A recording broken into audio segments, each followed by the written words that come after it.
Hola a toda la cuervada, vamos con la segunda parte de este informe. ¿Cómo estaba la situación en San Lorenzo a mediados del 2017, junio de 2017 para ser exactos?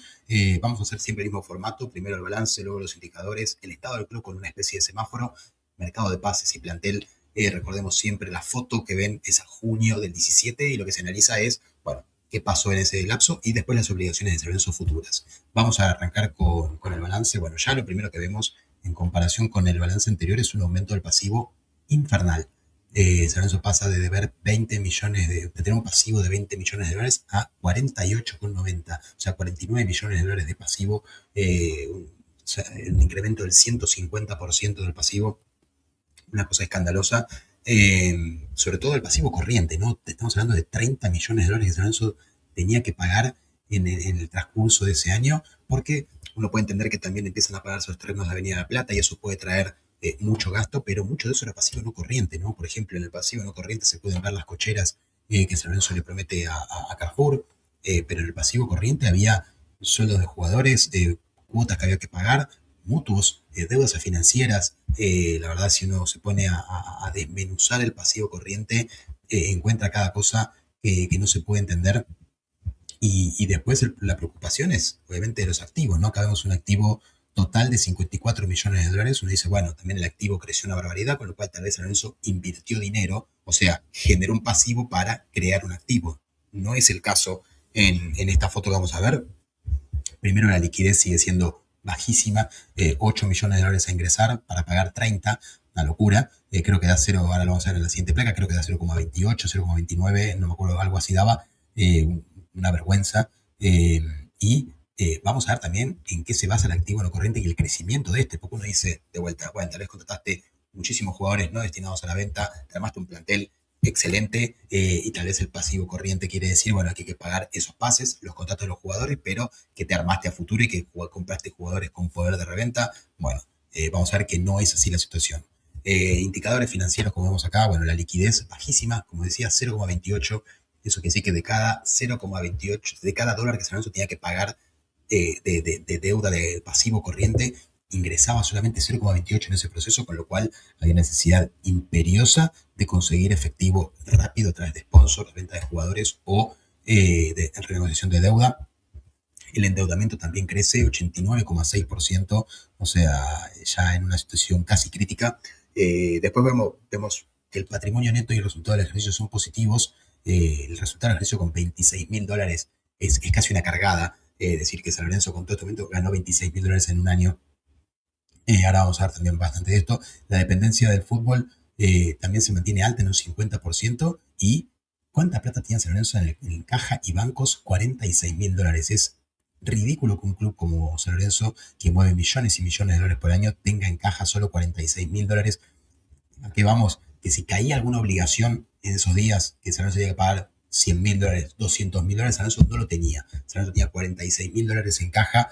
Es como que una familia tenga en su banco 100 pesos para moverse ante cualquier emergencia. Sería ridículo pensar algo así.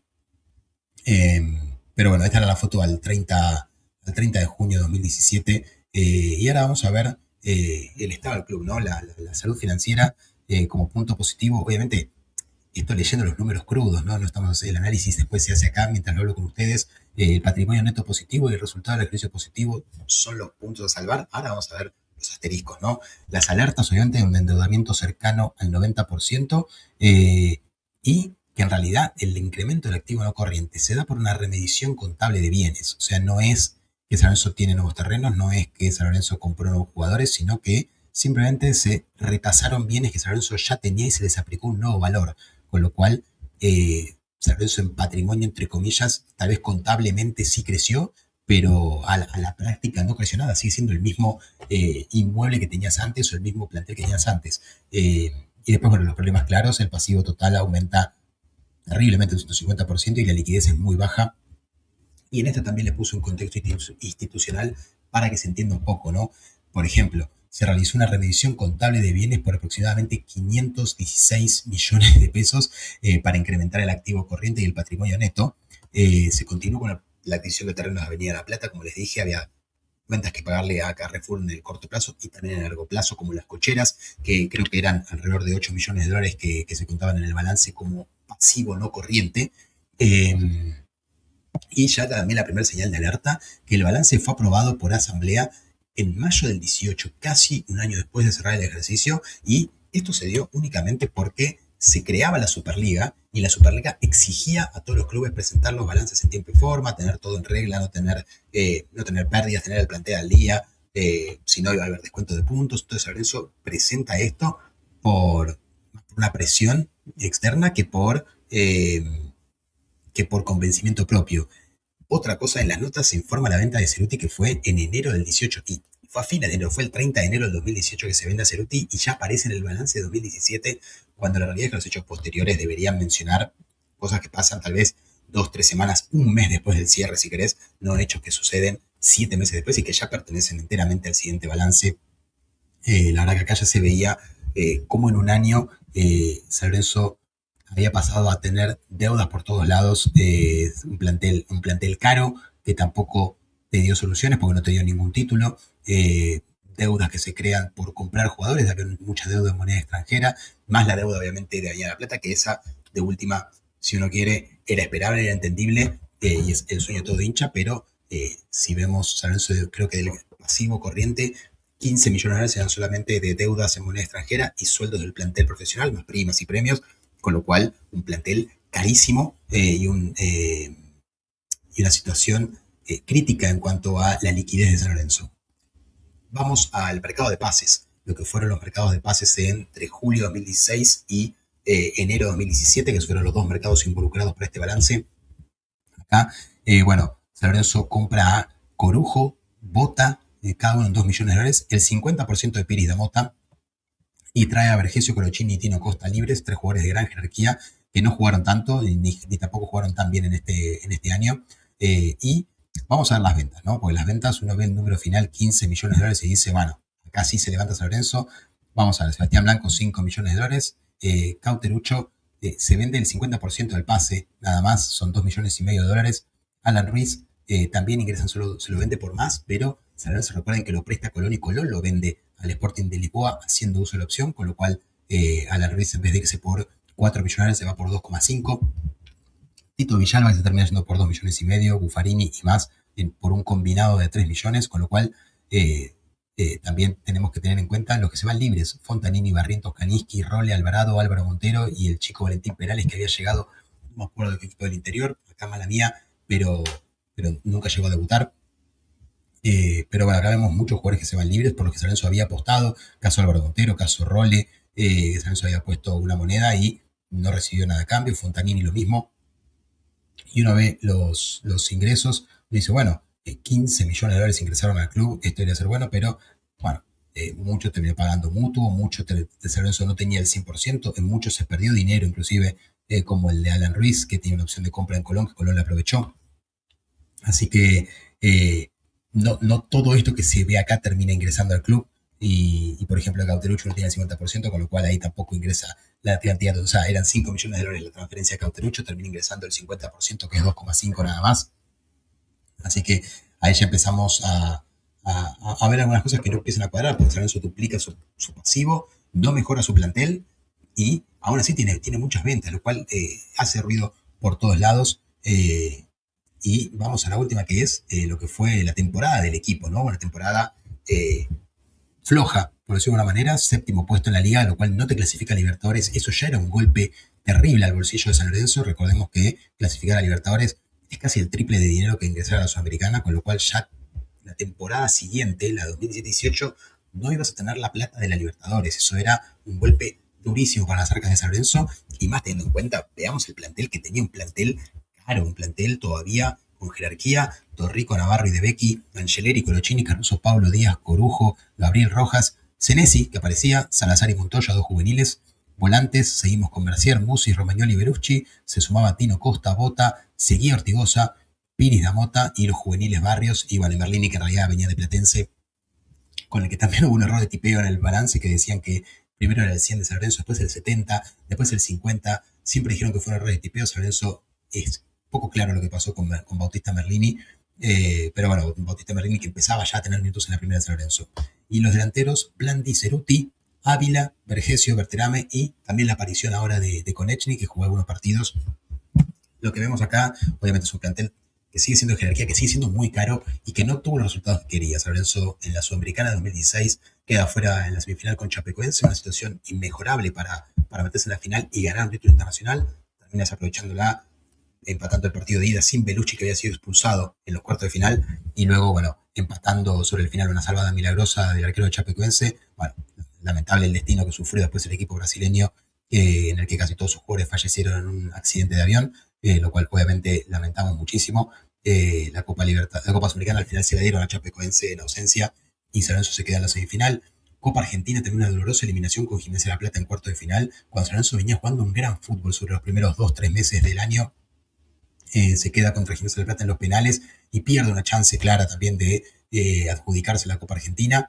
Y en la Libertadores 2017, que es al final de este proceso que estamos viendo, San Lorenzo clasifica octavos de final, se mete de manera cuasi milagrosa, ganándole al Flamengo sobre el final, en lo que parecía que, bueno, al menos en la Libertadores seguíamos vivos, iba a generar un poquito más de presupuesto, iba a darle un poquito más de dinero al club, y todos esperaban que San Lorenzo se refuerce para jugar en la segunda mitad del año lo que sería los octavos de final, los cuartos de final, algo que terminó sin suceder, como ya veremos en el próximo video. Pero bueno, como conclusiones, el pasivo de San Lorenzo más que se duplicó, pasó de 20 a 45 millones de dólares y los activos crecieron, pero por una remediación contable, no por mérito propio, no por haber conseguido nuevos terrenos o nuevos jugadores, con lo cual acá ya vemos la primera señal grandísima de alarma, una liquidez muy baja. San Lorenzo empieza a tener deudas que lo empiezan a ahogar en el corto plazo, y tiene que empezar a deshacerse de jugadores, un plantel caro, viejo, sin poder de reventa y sin renovación, ¿no? O sea, Lorenzo no trae jugadores que puedan ser revendidos.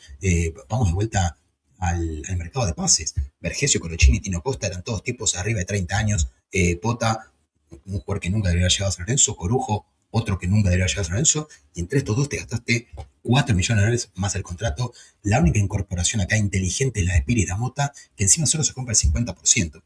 Que después vamos a ver cómo termina siendo la transferencia de Piris Damota, pero un San Lorenzo que la verdad toma pésimas decisiones, porque básicamente lo que recibe por Buffarini más y Tito Villalba lo termina gastando en Corujo y Bota.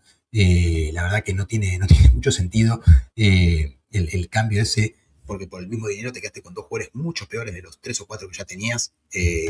Después, bueno, San Lorenzo no pone juveniles en el equipo, salvo Merlini, que tampoco era de inferiores, y tampoco el 100% era San Lorenzo. Sacando eso, no juegan juveniles. Veamos otra vez la tabla, el plantel. Tal vez Gaby Rojas sí tenía continuidad. Después dejemos de ver Merlini un poquito. Nahuel Barrios debuta en ese torneo, nada más. Salazar y Lautaro Montoya tienen un par de partidos en muy bajo nivel encima.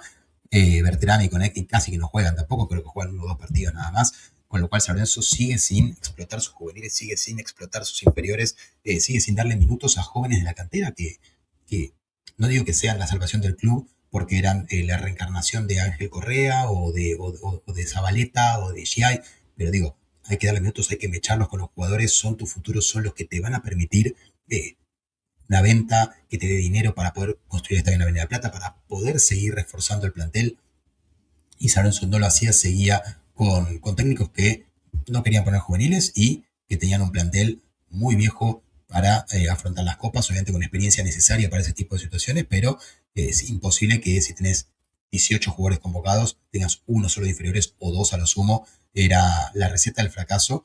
Así que con esto cerramos el segundo capítulo. Ya acá vemos ya un descalabro financiero total, una poca lógica a la hora de incorporar y poca lógica también y poco manejo de inferiores para empezar a mechar a estos jugadores. O sea, ya 3 llamados de atención gravísimos en San Lorenzo, y acá fue cuando empecé yo el programa con Luciano Reyente, con Nicolás Doval, con Martín Vázquez y Matías Guerra de Criacuervos, que seguimos hasta fines de 2019 y luego lo cerramos. Pero acá fue cuando empezamos el programa, pues ya veíamos estas cosas que eran muy llamativas y muy dañinas para San Lorenzo y no nos queríamos quedar callados, a pesar de que algunos resultados y algunos éxitos maquillaban un poco la situación del club. Ya se empezaban a ver cosas que eran muy graves y muy preocupantes y que seguiremos desarrollando con el correr de los videos cuando veamos los siguientes años del Ciclón de Boedo.